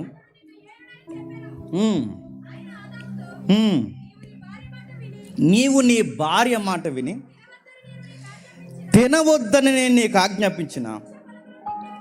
చాలు, ఈ మాటలు ఏమి వద్దు, ఇవన్నీ మనకు తెలిసిన మాటలే. ఒకే ఒక్క మాట తీసుకుందాం అక్కడ. నీ భర్త ఎడల నీకు వాంఛ. చాలా తీవ్రమైన మాట అండి అది. నీ భర్త ఎడల వాంఛ అన్నాడు. ఎవడో రాశాడట పుస్తకం, హౌ టు హ్యాండిల్ వైఫ్, భార్యని ఎలా హ్యాండిల్ చేయాలని 5,000 పేజీల పుస్తకం రాశాడట. తర్వాత తిరగేసి ఒకడు అన్నాడు, ఆడికి ఎలా హ్యాండిల్ చేయాలి తెలకే చెప్పండి, అన్ని వేలు పుస్తకం రాసేసాడు. బైబిల్లో 1000 పేజీలు లేవండి భార్య భర్తల వరకు, సింగిల్ లైన్ వర్డ్స్ ఉన్నాయి. సింగిల్ ట్రాక్ మీద చెప్పాడు, 1000 పేజీలు కాదు, సింగిల్ ట్రాక్ మీద భార్యను ఎలా ఎలా ఎలా ఎలా కాపురం చేయాలి, భర్తతో ఎలా కాపురం చేయాలి, ఇలా జరుగుతున్న వేళ ఈ ప్రశ్నలు ఇంకా లేవనెత్తబడక మునిపే ఏదేను తోట గుమ్మం దగ్గరే మొట్టమొదటి కాపురానికి సూత్రం చెప్తున్నాడు. నీకో విషయం చెప్తున్నా అవ్వా, నీకో విషయం చెప్తున్నాను, నీ భర్త ఎడల నీకు వాంఛ అంట. క్వశ్చన్ అడుగుతున్నాను చెప్పండి, వాంఛ అంటే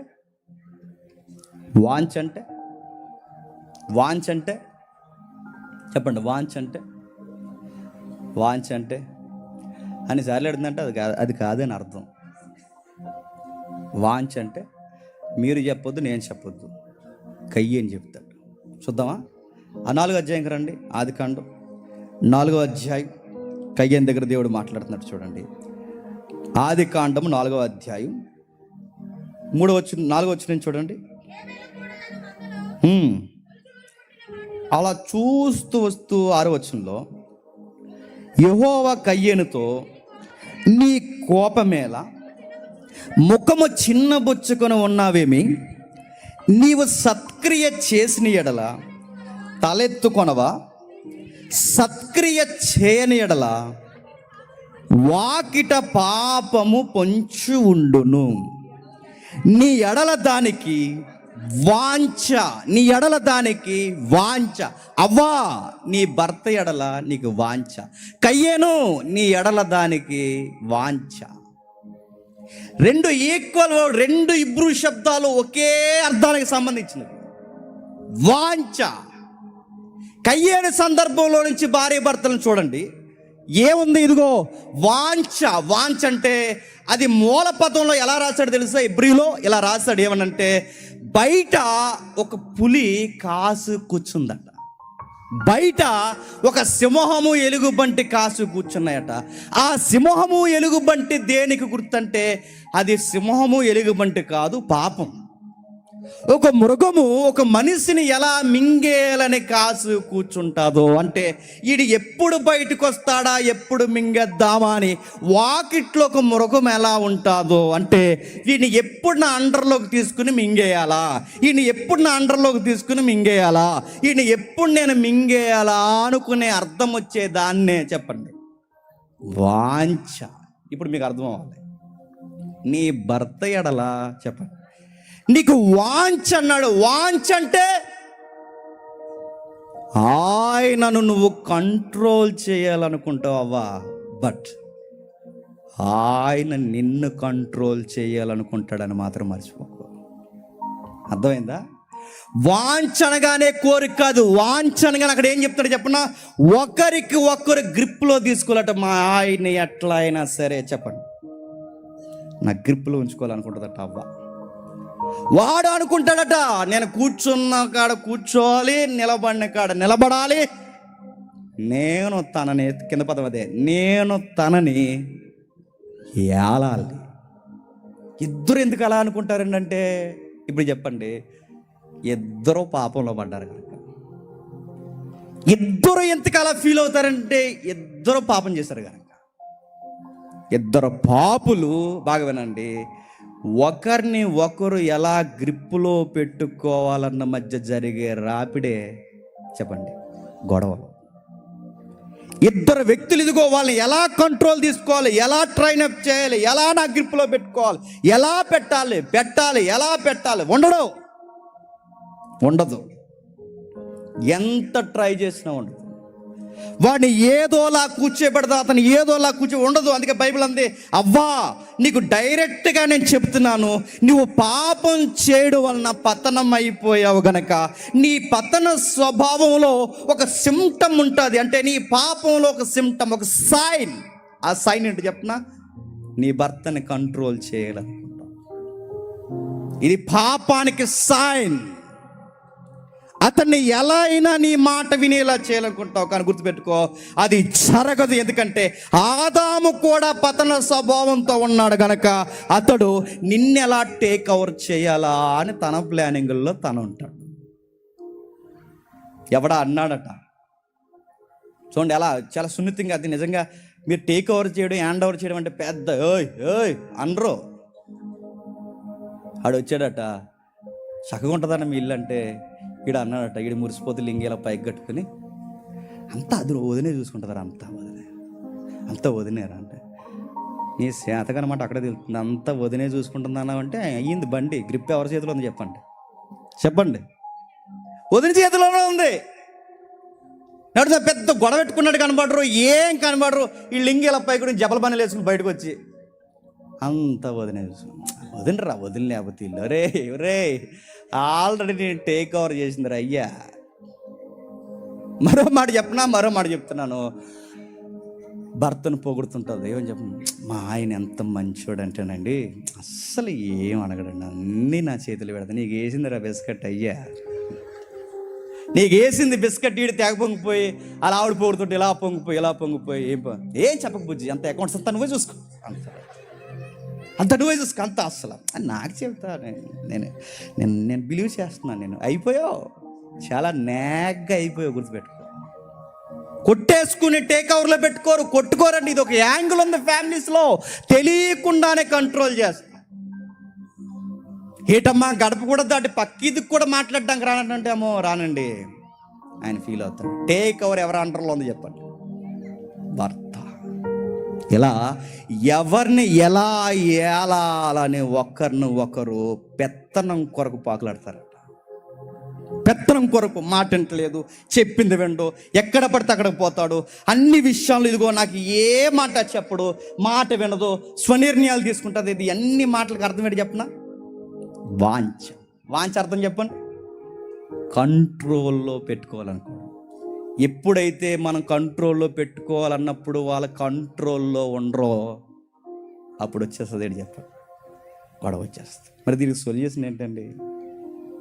ఇప్పుడు కంట్రోల్లో పెట్టుకోవాలన్నారు, మరి దీనికి ఎలా దీన్ని ఇప్పుడు ఈ గ్రిప్లో పెట్టుకోవాలని స్వభావంలోంచి దీనికి సొల్యూషన్ ఏంటి? ఎలా దీన్ని హ్యాండిల్ చేయడం? ఇంకా చెప్తున్నాడు, ఇలా ఒకరికి ఒకరు ఇలా రకరకాలుగా ఫీల్ అవుతున్నప్పుడు నాదేముందలే నీదేముందలే అంతా ఏంటంటే ఇప్పుడు వీటిని డీల్ చేయాలి. పాడైపోయిన వివాహ వ్యవస్థని ఇప్పుడు దీన్ని జాగ్రత్తగా లయం చేయాలి అంటే పతనమైపోయిన కుటుంబాలని ఎలా కట్టుకోవాలో నా మాట అర్థమవుతుందో లేదు. పతనమైపోయిన కుటుంబాన్ని ఎలా కట్టుకోవాలో తెలియాలి అంటే ఏదేను తోటలో దొరకని సమాధానాలు. బాగా వినండి. ఆ వాంఛని ఎలా కంట్రోల్ చేయాలో తెలియని సమాధానాలు ఎబిసి పత్రిక, కొలసీ పత్రికలో దొరుకుతాయండి. నా మాట అర్థమవుతుందా? చాలా పెళ్ళిళ్ళలో ఆ మాటలు చదువుతారు కానీ దాన్ని ఆ లింక్ చేయరు. అందుకే విషయం వాళ్ళకి ఎక్కదు. ఎఫ్సి పత్రికలో ఏముందండి చూడండి ఒకసారి. ఎఫ్సి పత్రికలో 5:23 క్రీస్తు సంఘమునకు శిరస్సు ఉండులాగున పురుషుడు భార్యకు శిరస్సు ఉన్నాడు. ఎఫ్సి పత్రిక 5-6 అధ్యాయాలు అనగానే మీకు గుర్తుపెట్టుకోండి. అక్కడ ఏముంటుందంటే భర్త ఎలా ఉండాలో ఉంటుంది, భార్య ఎలా ఉండాలో ఉంటుంది, పిల్లలు ఎలా ఉండాలో ఉంటుంది. అంటే ఒక ఫ్యామిలీ గొడవలు లేకుండా ఎలా నడవాలో తెలియాలి అంటే చెప్పండి ఈ గొడవలకి మూలమైన ఏదైనా వనం గొడవల దగ్గర నుంచి ఈ రోజు గొడవల వరకు సమాధానాలు కొలసి ఎపిసి పత్రిక క్రొత్త నిబంధన సంఘపు పత్రికల దగ్గర దొరుకుతుంది. ఏం రాశాడంటే చూడండి ఒకసారి, అదే 23 వచనం చదవండి. క్రీస్తు సంఘమునకు శిరస్సై ఉండలాగున పురుషుడు భార్యకు శిరస్సై ఉన్నాడు. క్రీస్తే 22 వచనం అనుకుంటా, ఒకసారి చూడండి. స్త్రీలారా ప్రభువునకు వలె మీ సొంత పురుషులకు, ఎన్నోసార్లు చదివేస్తాం, కాస్త ఆగి చదవండి. నీ సొంత పురుషులకు లోబడి ఉండండి. నీ సొంత పురుషులకు లోబడి ఉండండి. మీ సొంత పురుషులకు లోబడండి. ఎందుకు లోబడాలి చెప్పండి? పాపము చేసిన తర్వాత అవ్వలోకి వచ్చిన పతనమైన స్వభావం ఏంటి చెప్పండి? లోబడాలనుకోలేదట. చెప్పండి చెప్పండి. కంట్రోల్లో పెట్టాలనుకుందట. దేవుడు ఏమన్నా చెప్పిన, అమ్మ అవ్వా కంట్రోల్ చేయడం కాదు, చెప్పు, లోబడు. దానికి అదే సొల్యూషన్ గుర్తుపెట్టుకో. నీ కాపురం పచ్చగా ఉండాలంటే ఆయన ఎలా గ్రిప్పులో ఎట్టుకోవాలని కాదు, ఆయనకు లోబడు. నువ్వు చేయాల్సిన మొదటి పని ఇది. చాలామంది తిరిగేసి అడ్డగోలు క్వశ్చన్లు అడిగేస్తున్నారు. ఏమనంటే, ఆడు మూర్ఖుడండి, పనికి మాలినోడండి, కొడతాడండి, అదండి ఇదండి, అలా ఉంటాడండి, ఇలా ఉంటాడండి, అర్థమవుతండి, ఏది పడితే అది మాట్లాడతాడండి, ఇలాగే ప్రతిదానికి లోబడుతూ ఉంటే లోకువైపోతాం కదండి అన్నదట.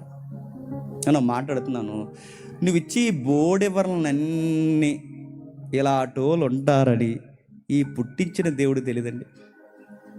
నా మాట మీకు అర్థమైందో లేదు? ప్రతి కుటుంబం ఒకలాగే ఉండదు. మూర్ఖులు ఉంటారు, దుర్మార్గులు ఉంటారు, తాగుబోతులు ఉంటారు, వ్యభిచారులు ఉంటారు, రకరకాల వ్యక్తులు ఉంటారని దేవుడు తెలియదు? ఉంటారని తెలుసు. మరి తెలిసిన లోబడని ఒకే ఒక్క లైన్ 5,000 పేజీలు రాలేదైనా. భార్యని భర్తని ఎలా హ్యాండిల్ చేయాలో 5,000 పేజీలు, ఒకే ఒక్క పేజీలో ఒకే ఒక్క మాట రాశాడు. ఆ మాట ఏంటి తెలుసా? లోబడు. సింగిల్ లైన్ ఆన్సర్ అంతే. ఆడు ఎలాటోడైనా లోబడ. మంచోడు కాదండి, అది మ్యారేజ్కి ముందు ఉండాలి, మ్యారేజ్ అయిపోయింది. లోబడంతే. ఎలాగంటే లోబడు లోబడు లోబడంతే. లోబడ్డం అంటే కాస్త ఇలా ముందుకు నడవమని కాదు. లోబడంటే ఆయన కంట్రోల్ చేయాలనుకోవడం మానే ఆయన మాట వినడం నేర్చుకో. నీ మాట వినాలన్నది పక్కన పెట్టు, ఆయన మాట కదా చెవికి ఎక్కించుకోవడం నేర్చుకో. అవ్వలో వచ్చిన వాంఛ స్వభావం పోవాలి అంటే ఆడవారికి సూత్రం ఏంటి చెప్పండి? వేరే దిక్కేమీ లేదు, లోబడాలంతే. లోబడ్డం అంటే బానిసరకం అనుకోకండి. లోబడ్డంలో బైబిల్ ఏముందో చెప్పనా? ఇందులో యుక్తి అంటే తెలివైన లక్షణం అంట. తెలివైన ఇల్లాలు ఏం చేస్తుందో చెప్పనా? ఇంట్లో ఉన్న రాపిడిని ఈదెక్కకుండా లోబడి కాపాడుకుంటుంది. కొలసి పత్రిక చూడండి, కొలసి పత్రిక 3వ అధ్యాయం, కొలసీలకు రాసిన పత్రిక 3వ అధ్యాయం 18వ వచనం. భార్యలారా మీ భర్తలకు విధేయులయుండుడి, ఇది ప్రభువును బట్టి యుక్తమై ఉన్నది. భర్తలారా ఏంటట? ఇది ప్రభువును బట్టి యుక్తమై. ఎలా యుక్తము? ఆ అవ్వమ్మలోంచి వచ్చిన ఆ పతన స్వభావం పోవాలి అంటే యుక్తముగా ఆలోచించాల్సిందే చెప్పండి. లోబడాలి. ఒక తెలివైన స్త్రీ అనడానికి కారణం ఏంటి చెప్పండి? లోబడాలి. ఒక మాట నేను చెప్పనా, ఇది నచ్చదు, మనసు ఒప్పుకోదు, ఎక్కడో మనసులో నొప్పుగా ఉంటుంది, కానీ తప్పదు. బైబిల్ చెప్పింది లోబడాలి. ఖచ్చితంగా లోబడాల్సిందే. ఎందుకంటే వాక్యము చెప్పినప్పుడు మనస్సుకు చాలా కష్టంగా భారంగా ఉన్న తప్పదు, లోబడాలంతే. ఎందుకు ప్రభు అంటే, ఏదైనా తోట తర్వాత మీ పాపం చేసిన తర్వాత మీరు ఒకరిని ఏలాలనుకుంటున్నారు కనుక ఏలాలనుకునే స్వభావం తీసేయండి. ఎలా లోబడాలో నేర్చుకోండి. గొడవలు రావు. అండ్ లోబడితే గొడవలు వస్తాయండి. ఈసారి గమనించండి, గొడవ అయిన తర్వాత అతను ఎక్కువ నేను తిట్టేశాడు అనుకో, ఏమనుకో, ఇలా అన్నం పెట్టిన వెంటనే ఇలాగ అన్నం గెంటేసి కూర నీ మొహంలా ఉంది అలాగే ఇలాగ అనేసి రకరకాల ఏమనకు, ఏడుపు వస్తుందా అలా శంకుతో తెలుసుకుని అలా తిరుగు అలాగను. అదేమనకుండా మా నాన్న ఫోన్ చేస్తున్నావు ఏమనుకుంటున్నావు అన్నావు, ఇంకా చెయ్యే మీ నాన్న కదా మీ తాతకి చెయ్యి రమ్మని, ఆడి సంగతి తెలుతాను వీడి సంగతి తెలుతాను రమ్మని. ఆ టెంపర్లో మా నాన్న ఫోన్ చేద్దాం మా అమ్మ ఫోన్ చేద్దాం అనకూడదు. అలా ఉండు, దేవుడు చెప్పాడు లోబడి ఉండు.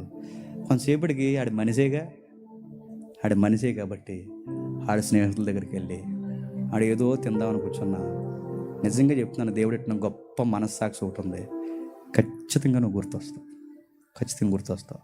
అప్పుడు ఆడు అనుకుంటాడు, నేను ఇక్కడ తినేస్తున్నాను, చాలా బాధపడి వచ్చాను, ఈ బాధలో తింటుందో లేదో.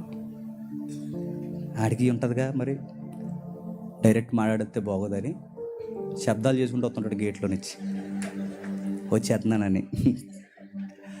ఆ శబ్దాలు చేసుకుంటూ లోపలికి వచ్చి అక్కడిట్టి అనుకుంటూ వచ్చి అక్కడ అలాగా మళ్ళీ మొహమే చూస్తే బాగోతుంది, నాకు గంభీరంగా తిన్నావా, తినలేదండి ఇంకా అన్నాడు. అరా చేసిన కూడా ఒకసారి తినేళ్ళు. అప్పుడు అను, మీరు తింటే నేను కూడా తింటానండి, తినేసానే అంటాడు, నా కోసం తినండి. అప్పుడు తింటా కూర్చుంటారుగా, అప్పుడు అనండి గొడవలు ఎందుకండి మనకి అని. అప్పుడు చెప్తాడు కారణం, అంటే ఏదో టెంపర్లో వచ్చాను ఆ టైంలో నువ్వు ఇలా అన్నావు అందుకే అనేసాను, సర్లే రేపు నుంచి వద్దు. అంతంతా జరగాలి అంటే ముందు నువ్వు ఏం చేయాలి చెప్పు. నువ్వు లోబడకుండా కాన్సమించలే, నువ్వు కూర ఇస్త్రేహం అనుకో, అందరి ముందు నేను బయటికి ఇస్త్రేస్తాడు. అర్థమైందా? దేవుడు చాలా తెలివైనడు, బిగ్ పిక్చర్ తెలుసు ఆయనకి. ఆయన బిగ్ పిక్చర్ మనుషుల యొక్క యాటిట్యూడ్ తెలుసు కనుకే లోబడు. ఆడు కసుబుస్మ అంటాడు, లోబడు. ఎందుకంటే నువ్వు చెప్పినట్టు ఆయన అనాలనుకోవడం కాదు, మొదటగా ఆయన చెప్పినట్టు నువ్వు విను. ఆడు మంచోడే కాదు, మూర్ఖుడు. ఎప్పుడు వస్తాడు, ఆడికి మనసు పనిచేద్ది, దగ్గరకు వస్తాడు, సారీ అంటాడు. ఇప్పుడు మీరేనండి భర్తలారా చెప్పండి, మీ భార్యలను ప్రేమించుడి. నేను నిజంగా సిగ్గు లేకుండా చెప్తున్నానండి, మన కష్టంగా ఉండే పదం అండి ఇది. భర్తలకి భార్యలను ప్రేమించడం చాలా కష్టంగా ఉంటుంది. స్టార్టింగ్లో బాగుంటుంది, వాళ్ళు కంపేర్ చేస్తుంటారు, వాళ్ళకు ఉండే గుణమే అది. స్టార్టింగ్లో ఎలా ఉండేవాడవా అంటారు. అప్పుడైతే ఏం చేసేవాడివి, అప్పుడైతే ఎన్ని బట్టలు కొనేవాడివి, అప్పుడైతే ఏమన్నా అడిగితే ఎక్కడ వద్దు అక్కడికి వెళ్దాం అనేవాడివి, ఎంత తిప్పేవాడివి నన్ను. ఈ కంపేర్ మాటలు ఎక్కువ మన టెంపరేచర్ చేస్తుంటుంది మనకి. అన్నీ చేసి ఎలా ఉండేవాడివి, ఎలా చూసి మధ్య మారిపోయావు నువ్వు, ఇలాగ అనేసరికి ఏయ్ నేనేం మారలేదంట మన ఈగోలోంచి, నేనేం మారలేదు, నువ్వేం మారిపోయావు, నేను అప్పుడు బాగుండేదని కూడా ప్రేమించు, నువ్వు బాగాలేదే నువ్వు అంటాడు. వీడు ఒప్పుకోడు. కానీ విషయం ఏంటి చెప్పనా, నీకు కష్టంగా ఉన్నా, ఘోరంగా అనిపించినా, ఎంత ఇబ్బందికరంగా ఉన్నా, నువ్వు ఖచ్చితంగా బైబిల్ చెప్తుంది భార్యని ఎలా హ్యాండిల్ చేయాలంటే, ఆడెవడో చెప్పాడు కూర వండమన్నప్పుడు పొగడమని, అది కాదు. భార్యని ఎలా హ్యాండిల్ చేయాలంటే అదేది కాదు, బైబిల్ చెప్తుంది లవ్ చేయి.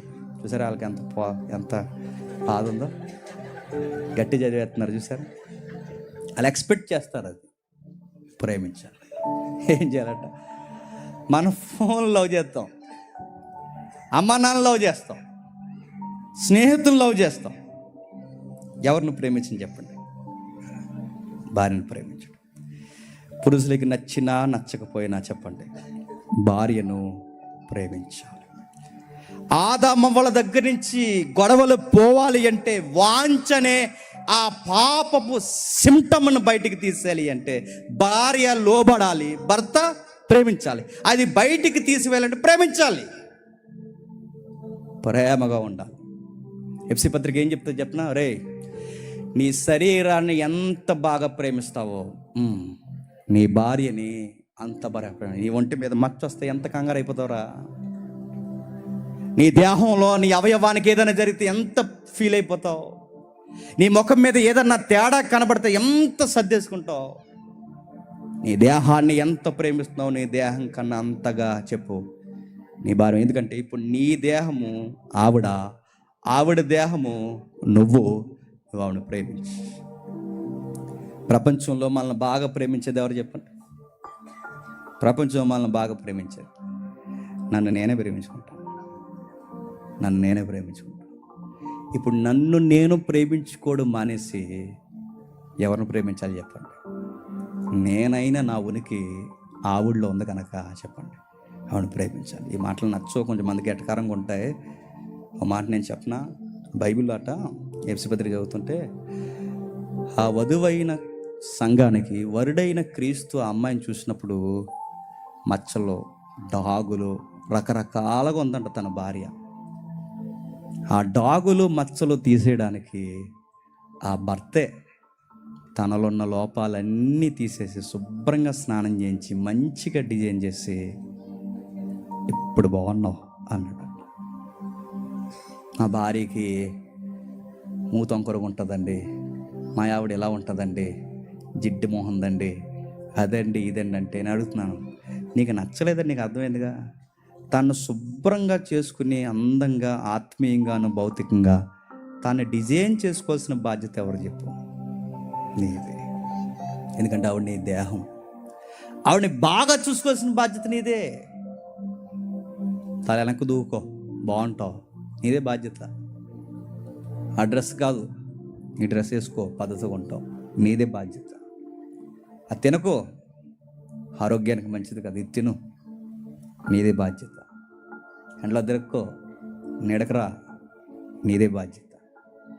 అంత కేర్ ఎందుకు తీసుకుంటున్నారంటే బైబిల్లో దేవుడు చెప్పాడు, తన ప్రతి బాధ్యతను చూసుకొని ప్రేమించవలసినది నువ్వే. గుర్తుపెట్టు, నిన్ను ప్రేమించుకో, ఆవిడని ప్రేమించు. అంటే ఈ పతన స్వభావం పోయి మనలోనికి ఒక చక్కటి గుణము రావాలి అంటే వాంఛ పోయి ఒకరు ప్రేమించడం, ఒకరు లోబడ్డం ఎప్పుడైతే నేర్చుకుంటారో వాకిట పులిలా కాసు కూర్చున్న పాపంతో ముడిపడిన వాంఛ ఏమవుతుంది చెప్పండి? కుటుంబాలు పోతుంది. అది ఎప్పుడైతే పోయిందో గొడవలన్నిటికీ చెప్పండి సమాధానం దొరుకుతుంది. వాంఛ పోవాలి, పురుషుల్లోనికి ప్రేమ రావాలి. వాంఛ పోవాలి, స్త్రీలలోనికి చెప్పండి లోబడాలి. వాంఛ అనగానే కోరిక కాదు, వాంఛ అనగానే ఎవరిని ఎలా ఏలాలన్న తత్వం పోవాలి. ఒకరు లోబడాలి, మరొకరు ప్రేమించాలి. అప్పుడు గొడవలు ఉండవు. ఈ వాక్యాన్ని ఫాలో అవ్వండి, ఖచ్చితంగా గొడవలు ఉండవు.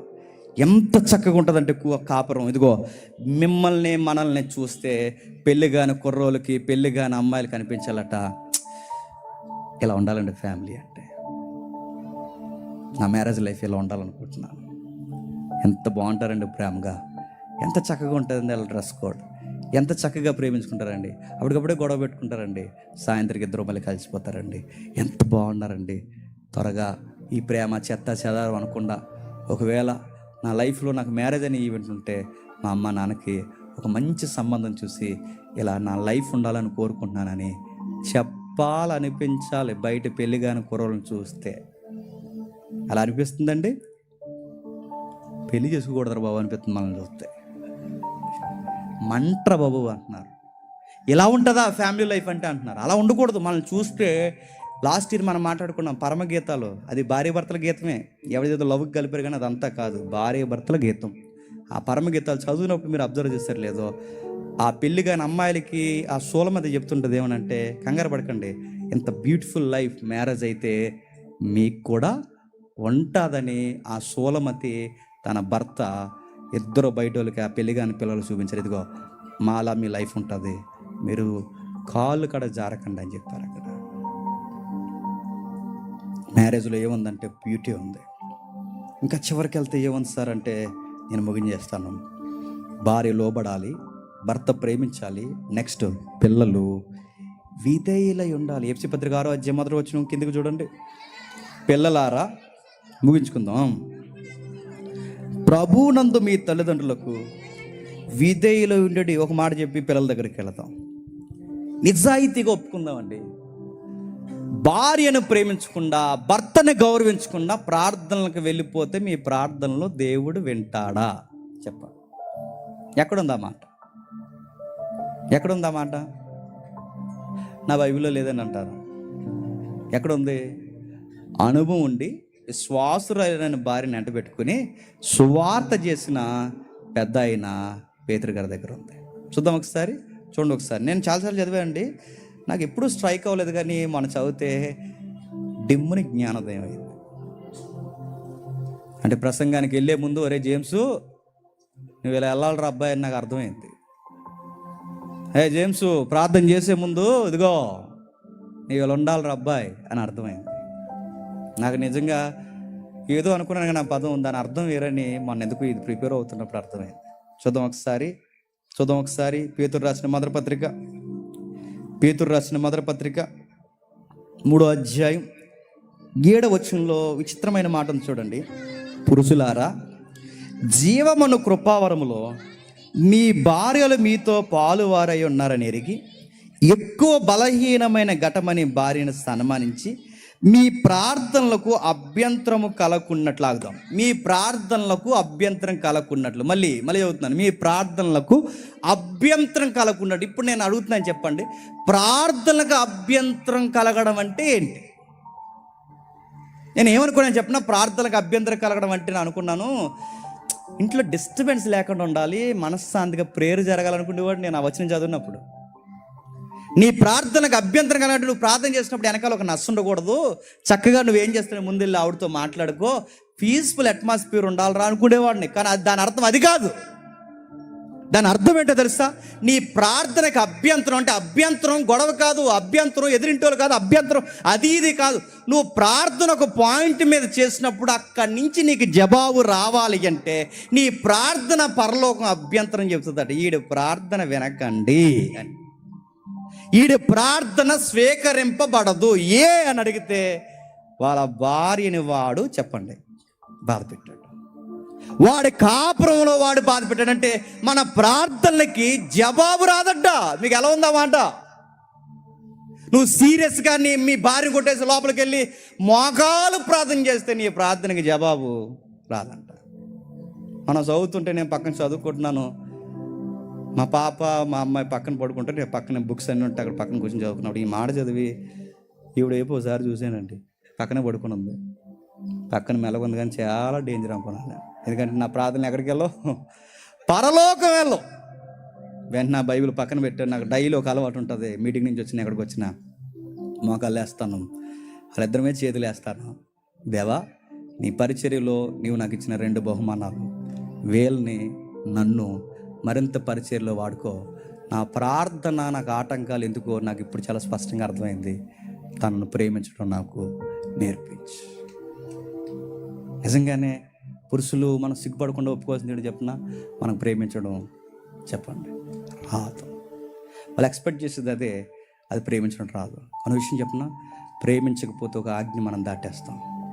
నిన్ను వలే నీ పొరుగు వాడిని ప్రేమించు. నీ పొరుగు వాళ్ళన్న జాబితాలో ఎవరున్నారు చెప్పిన? నీ భార్య ఉంది, గుర్తుపెట్టుకో. నీ పొరుగు వాళ్ళన్న జాబితాలో నీ భార్య ఉంటే నువ్వు ఆజ్ఞను పాటించుకుంటూ నువ్వు వెళ్ళి మోకాలేసి, ప్రభువా నా ప్రార్థనకి జవాబు ఇవ్వు ప్రభువా అంటే, నీ ప్రార్థనకు అభ్యంతరం అయ్యి నీ ప్రార్థనకి నేను జవాబు ఇవ్వనరా అని దేవుడు మౌనం అయిపోతాడట. ఈ మెసేజ్ అర్థమైతే, ఈ మెసేజ్ మీ బుర్రలకు ఎక్కితే సిగ్గు లేకుండా ఆవిడ దగ్గరికి వెళ్ళి చెప్పండి, సారీ చెప్పండి. ఎందుకంటే నువ్వు దేవునితో కనెక్ట్ అయి ఉండాలంటే నీ పొరుగు వాళ్ళతో కనెక్ట్ అయి ఉండాలి. ఆ పొరుగు వాళ్ళు నీ ముందున్నది ఎవరంటే నీ భార్య ఉంది, నీ భర్త ఉంది. ఇది ఎదురుకు వర్తిస్తూ గుర్తుపెట్టుకోండి. ఇది కనుక మీరు చేయకుండా మేము దేవుని సేవ సెమినార్లో తయారు చేసి టెంట్ల కాడ పీకేస్తామండి అంటే నేను పీకేస్తాడు, గుర్తుపెట్టుకో. మేము దేవుని సేవ చేస్తామండి, మా ఆవిడని మాత్రం ప్రేమించిందంటే ఎవడ కావాలరా నీ బోర్డు పరిసరియా అని అడుగుతాడు. ముందు ఆవిడని ప్రేమించు. పిల్లలకి ధర్మశాస్త్రంలో ఒక మాట ఉందట, వచనం చదవండి, మొదటి వచనం 6వ అధ్యాయం ముగించేసుకుందాం. పిల్లలారా, ప్రభువునందు మీ తల్లిదండ్రులకు విధేయులై ఉండుడి, ఇది ధర్మమే. మీకు మేలు కలిగినట్లు మీ తల్లిని తండ్రిని సన్మానించు. నేను ఎప్పుడో చెప్పాను, మళ్ళీ ఒకసారి చెప్పి నేను ముగిస్తాను.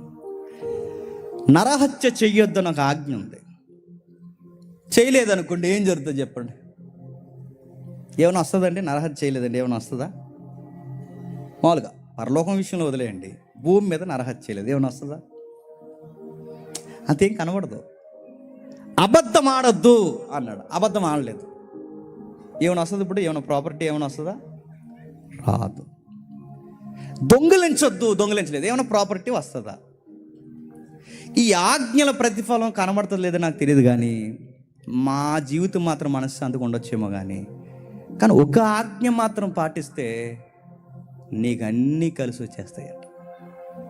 ఆ కలిసి వచ్చేది ఏంటి చెప్పండి? మీ తల్లిదండ్రులను చెప్పండి సన్మానించండి. చెప్పిన 10 ఆజ్ఞల్లో ఏ ఆజ్ఞ నీకు ప్రతిఫలం వస్తుందో తర్వాత విషయమేమో కానీ అర్జెంటుగా చెప్పిన 10 ఆజ్ఞలు ఒక ఆజ్ఞ నువ్వు పాటిస్తే, ఇదిగో నీ తల్లిదండ్రులకు నువ్వు ప్రేమించి వారిని గౌరవించి, బాగా వినాలి, వారిని సన్మానిస్తే ఏముందో చెప్పండి, నీకు ఆయుస్సు బాగుంటుందట. నెక్స్ట్ నీకు మేలు జరుగుతుంది. నువ్వు చదువుకునే బిడ్డవైతే నీ చదువు వర్ధిల్లుతుందట. నువ్వు కష్టపడి ఉద్యోగం చేసుకుంటున్నవాడు అయితే నీ తల్లిదండ్రులని విధేయత చూపించి ప్రేమిస్తున్నావు కనుక నీ కష్టంలో ప్రతిఫలాలు వస్తాయట. తల్లిదండ్రులను ఇబ్బంది పెట్టిన వాడి కొడుకులు కూతుర్ల జీవితాలు చెప్పండి కొలాప్స్ అయిపోతాయట. గుర్తుపెట్టుకో, అది మెల్ల కనబడే ఆజ్ఞ కాదు. అది నీ చదువు, నీ లైఫ్లో సక్సెస్ ఎందుకు అవ్వలేకపోతున్నాయి చెప్పనా? ఇంట్లో నీ వల్ల ఏమైనా మీ పేరెంట్స్ ఏడుస్తున్నారేమో చెక్ చేసుకో. జీవితం ఎదగలేవు, వాళ్ళు కానీ వెనకాల ఏడ్చారంటే వాళ్ళు ఏడకూడదు. సన్మానించడం పెద్ద సాల్వ తెచ్చి, సాయంత్రం వచ్చేటప్పుడు పొగోడి తెచ్చి, సాయంత్రం వచ్చేటప్పుడు వాళ్ళకి ఏది సన్మానించడం అంటే వాళ్ళకి ఇవ్వాల్సిన గౌరవాన్ని ఇవ్వు, ఇవ్వాల్సిన సమయాన్ని ఇవ్వు, వాళ్ళతో మాట్లాడు, ఆ గౌరవాన్ని చూపించు. వాళ్ళని ఎప్పుడు ఏమీ అనకో, ఎందుకంటే దేవుడు చెప్పాడు, వాళ్ళు నవ్వుతూ ఉంటేనే నీ లైఫ్ నవ్వుతూ ఉంటుంది. ఇప్పుడు చెప్తున్నాను, ఇది భార్య భర్తలోకి తీసుకురండి. ఇప్పుడు మీ ఇద్దరు పిల్లలైన మీకు పెళ్ళిళ్ళు అయినాయి. ఇప్పుడు అటువైపు తల్లిదండ్రులు ఉన్నారు, ఇటువైపు తల్లిదండ్రులు ఉన్నారు. ఈమె తల్లిదండ్రుల్ని ఈయన బాధ పెట్టినా, ఈయన తల్లిదండ్రుల్ని ఈవిడ బాధ పెట్టినా ఎవరి కాపురం కుదురుంటుందని చెప్పండి? మీకేది కలిసి రాదు. నేను చెప్తున్నాను, మీకు ఏది కలిసి రాదు. మీరు ఫైనాన్షియల్గా బాగోరు, హెల్త్ విషయంలో బాగోరు, మీ పిల్లల విషయంలో బాగోరు, ఏది బాగోదు. ఎందుకంటే మీ వెనకాల తలకాయలని మీరు ఏడిపిస్తున్నారు. పెంట అయిపోతాయి మీ కుటుంబం. సన్మానించండి. ఈమె తల్లిదండ్రులు ఆయన గౌరవించాలి, ఆయన తల్లిదండ్రులని వీళ్ళ గౌరవించాలి. ఒకవేళ వాళ్ళ నిర్ణయాలు బాగోకపోతే మీ ఇద్దరు మాట్లాడుకోవాలి. వద్దు, వాళ్ళ అన్ని విషయాలు ఇన్వాల్వ్ అవ్వకూడదు, జాగ్రత్త అని చెప్పుకోవాలి. మీరు కలిసి ఉండాలి. అంతేగాని వీళ్ళని బాధ పెట్టేలా, వాళ్ళని అనేసి వాళ్ళని బాధ వీళ్ళ బాధ పెట్టి, వాళ్ళు మా ఇంటికి వచ్చారని మీ ఇంటికి రా, మీ ఇంటికి వచ్చి ఇలా షరతులు పెట్టుకున్నారు అనుకోండి, దేవుడు కూడా షరతు పెడతాడు. తల్లిదండ్రులను సన్మానించిన ఈ దంపతుల్ని, ఈ పిల్లల్ని నేను చెప్పండి దీవించిన. కింద ఒక మాట అంతా ముగించేస్తాను. ఇది వాగ్దానములతో కూడిన, ఇదే సందర్భాన్ని కొలసీ పత్రికలో రాసి చూడండి, 3వ అధ్యాయం 21 వచనం, 3వ అధ్యాయం 21 వచనం. తండ్రులారా మీ పిల్లల మనసు కృంగకుండినట్లు వారికి కోపము పుట్టించకటి. పిల్లల మనసులు ఏమవుతాయట? భర్త ఎలా ఉండాలో తెలిసింది, భార్య ఎలా ఉండాలో తెలిసింది. ఇప్పుడు నెక్స్ట్ ఎవరు చెప్పండి? మనం ఎదగాలి అంటే తల్లిదండ్రులకు సన్మానించడం తెలిసింది. ఇప్పుడు మళ్ళీ పేరెంట్స్ చెప్తున్నాడు, మీ పిల్లల్ని కృంగనివ్వకండి. అంటే దాని అర్థం ఏంటో చెప్పనా? వాళ్ళకి ఇరిటేషన్ చేయకండి. పిల్లలకి అదో రకమైన మనసు ఉంటుందండి, చాలా త్వరగా అలా ఎప్పుడు అలా బాడీలో వ్యక్తీకరిస్తుంటారు చూసారా, అంటుంటారు చూసారా. మా చిన్నపిల్ల ఉందా, నిన్న తనకు అడిగింది ఏమైనా ఇవ్వలేదు అనుకోండి, అలా బిగించేది. దీనికి ఈ లక్షణాలు ఎలా వచ్చినాయి అనుకుంటాను నేను. ఎలా బిగించే నడిచేస్తుంది గట్టిగా. అలా అదో రకంగా అయిపోతారన్నమాట. వాళ్ళు వద్దన్నది బాగా వినండి, వాళ్ళకి వద్దన్నది వాళ్ళు చేయమన్నది మనం చేయకపోతే అదో రకంగా అయిపోతారు. అయితే మనమేమంటాం? ప్రార్థన చేయమంటాం, మనమేమంటాం హల్లెలూయా చెప్పమంటాం, మనమేమంటాం మోకాళ్ళు వేయమంటాం, మనమేమంటాం బైబిల్ చదవమంటాం. వాళ్ళకి ఎలా ఉంటుంది?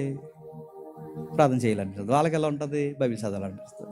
మరి వాళ్ళు బైబిల్ చదవాలంటే, వాక్యం చదవాలంటే మనం సీరియస్ చెప్తాం, బైబిల్ చదవ అంటాం. చదువుతారా?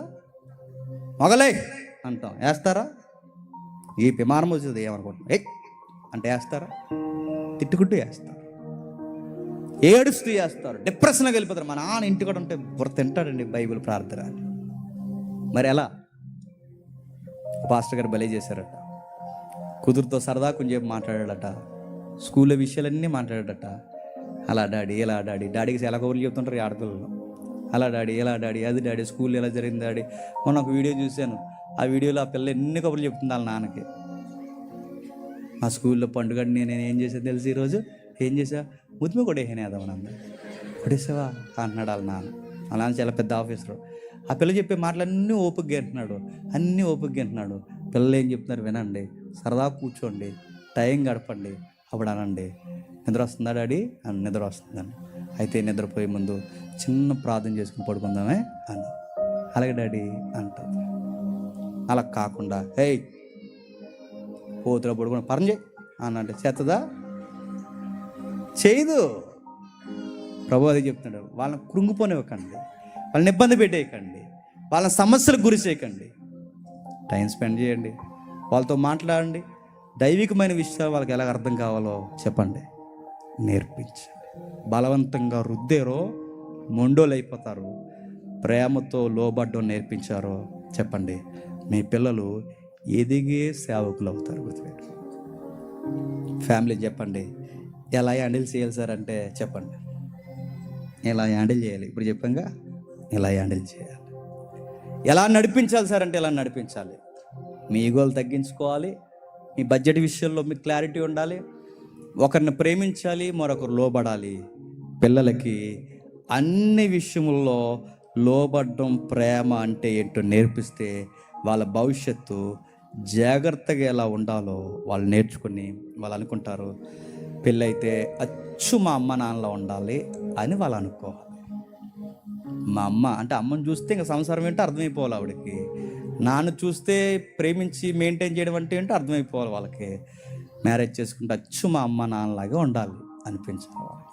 అలా అనిపించాలంటే ఇప్పుడు చెప్పండి, ప్రభువుని బట్టి ఇది యుక్తమైనది. ఇవన్నీ ఎక్కడున్నాయి సార్ అంటే చివరిగా ఒక మాట చెప్తాను, మనకు ఒక రైట్ మోడల్ ఉన్నారు, ఆయనే ప్రభు అయిన యేసుక్రీస్తు. ఇప్పుడు చెప్పిన ఇవన్నీ లక్షణాలు ఎవరిలో ఉన్నాయి చెప్పండి. ఇప్పుడు మనం మాట్లాడుకునే లక్షణాలన్నీ ఎవరిలో ఉన్నాయి? ఇదిగో, లోబడ్డం అంటే ఏంటో తెలియాలంటే ఎవరిని చూడాలి? తండ్రికి ఎలా లోబడ్డాడో చూడండి. ప్రేమించడం అంటే ఎలాగో నేర్చుకోవాలంటే ఎవరిని చూడాలి? యేసుక్రీస్తు వారిని చూడండి, ప్రపంచాన్ని అలా ప్రేమించాడు. సన్మానించడం అంటే ఎలాగో ఆయన చూడండి, తనకన్నా తక్కువ వారైన తన శిష్యులు పాదాలు పట్టుకుని వాళ్ళని గౌరవించాడు. ఇంకా చెప్తున్నాను, విధేయత అంటే ఏంటో ఆయన చూడండి, తన తండ్రికి విధేయత, తన తల్లిదండ్రులకి, తనకన్నా తక్కువైన తన తల్లిదండ్రులకి విధేయత చూపించాడు. పిల్లలకి క్రమశిక్షణ అంటే ఏంటో ఆయన చూడండి, ఎంత క్రమశిక్షణ ఆయనలో కనబడుతుందో. నెక్స్ట్, బాధ ఉన్నా, ఇబ్బంది ఉన్నా, సమస్య ఉన్నా రోడ్డెక్కి గొడవాడకుండా విజ్ఞాపన ఎలా చేయాలో ఆయన చూడండి. ఇంత చదివేక పోలిక మనకు కనబడుతుంది. ఆ పోలికే ప్రభు అయిన యేసుక్రీస్తు వారిని ఫాలో అవ్వాలని ఒక సువార్త మనకి చెప్తుంది. అందుకే పత్రికల్లో పౌలు అంటాడు, నేను చెబుతున్నది భార్య కొరకు కాదు, నేను చెబుతున్నది భర్త కొరకు కాదు, నేను చెబుతున్నది సంసార గొడవలు కాదు, నేను చెబుతున్నది సంసారంలో సువార్త ఉందని చెబుతున్నాను అన్నాడు. అంటే క్రైస్తవ సంసారంలో యేసుక్రీస్తు వారు స్పష్టంగా కనబడాలన్నమాట. ఎవరో ఒక పాస్టర్ గారు అడిగారు, ఒక మాట చెప్పి నేను ముగిస్తాను. పాస్టర్ గారు, ఎప్పుడో నేను మా కాకినాడ చర్చిలో చెప్పానండి, ఈ వైలెన్స్ కోసం మాట్లాడుతూ డొమెస్టిక్ వైలెన్స్ అని టైటిల్ పెట్టాను. డొమెస్టిక్ వైలెన్స్ అంటే భార్య భర్తల మధ్య వచ్చే కొట్లాటలని చట్టంలో డొమెస్టిక్ వైలెన్స్ అంటారు దాన్ని. ఒక పాస్టర్ గారు ఆ బుక్లో ఎంత మంచిగా అడిగాడంటే, భర్తలను అడిగాడు అనమాట, ఎప్పుడైనా మీ భార్య కాలు పట్టుకున్నావా, అరికాళ్ళు పట్టుకున్నావా అని అడిగాడు. ఎలా ఉంటుందండి మనకి? ఏం బోడి ప్రసంగాలు అనుకోమండి మనం. కాలు పట్టుకోవడం ఏంటంటే, భర్త అయిన యేసుక్రీస్తు వారు తన శిష్యులు పాదాలు అనగా తన వధువు పాదాలు చెప్పండి పట్టుకున్నాడు. ఎందుకు? లవ్ హిమ్, ప్రేమ. తన భార్య అయిన సంఘం పాదాలు ఏం చేశాడట? పట్టుకున్నాడట. ఇప్పుడు పాదాలు పట్టుకున్నాడని ఎగ్జాక్ట్ ప్రాక్టికల్గా పాదాలుగా నడేసుకున్నారు కనుక. అంటే అంటే అంతగా చెప్పండి తగ్గాలి. అందుకే మనకు రైట్ మోడల్ ఎవరు చెప్పండి? యేసుక్రీస్తు. ఏంటి ఎవరి దగ్గర తగ్గినా తగ్గకపోయినా పర్లేదు, కానీ ఒకరి దగ్గర మనం తగ్గండి, తగ్గాలి. చెప్పండి, ఎవరు చెప్పండి? నీ లైఫ్ పార్ట్నర్. భర్త దగ్గర నువ్వు తగ్గాలి, భార్య దగ్గర నువ్వు తగ్గాలి. నేను ఇలాగే ఉంటానంటే కాపురం ప్రపంచంలో ఎవ్వడూ బాగు చేయలేడు. మీరు తగ్గాలి. ఈ రెండు విషయాలు మీరు ఇది నేర్చుకోకుండా ఎవరిని మధ్యలో అటు పేరెంట్స్ని మీరు లాక్కొచ్చిన, ఇటు పేరెంట్స్ని మీరు లాక్కొచ్చిన, నేను మరలా చెప్తున్నాను, కాపురం పాడైపోద్ది. ఒకరోజు వాళ్ళ ఇంటికి వాళ్ళు వెళ్ళిపోతారు, మీ ఇంటికి మీరు వెళ్ళిపోతారు. కొన్ని సంవత్సరాల తర్వాత అర్థమవుద్ది, నా కాపురాన్ని నేనే పాడు చేసుకున్నాను అని. అది మీకు రాకూడదంటే గుర్తుపెట్టుకోండి. లోబడండి, ప్రేమించండి, సన్మానించండి. మీ ప్రార్థనలకు జవాబులు ఎత్తుక్కోండి, స్వీకరించండి. ప్రభువుని ఫాలో అవుదాం, కాపురాలని చెప్పండి, నిలబెట్టుకుందాం. దేవుడు మిమ్మల్ని దీవించును గాక. ఆమేన్. ప్రార్థన చేసుకుందాం.